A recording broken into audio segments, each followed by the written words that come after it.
Umidjon aka, faoliyatingiz davomida biznesmenlar bilan qiziqroq birorta voqea bo'lganmi?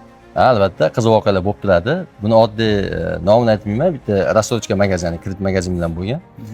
Biznesda audit qilganimizdan keyin biz kamchiliklar ko'rganmiz. Ya'ni u paytda 4 ta yo 5 ta filiali bor edi. Aka, oldin biznes tizimlashtiring, keyin masshtablasangiz bo'laveradi, ya'ni kengaysangiz bo'laveradi tushuntirganimizda.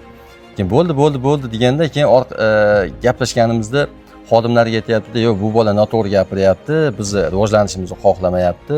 Davay tezroq rivojlanib olamiz" deb men bilan qasma-qasdi keyin filiallar soni ko'paytirilgan. Va yaqinda gaplashib qoldik.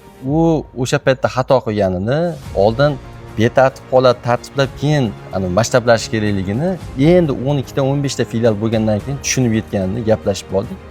O'shaning uchun ko'p tadbirkorlar gaplashganingizda bo'ldi deydida, "Yo'q, bu bola aldayapti" yoki bo'lmasa bizni deylik rivojlanishimizni xohlamayapti deydi, o'zini bilganini qiladi. Lekin biz aytgan voqea 6 oydan keyin, 1 yildan keyin bo'ladi va uni keyin tushunishadi.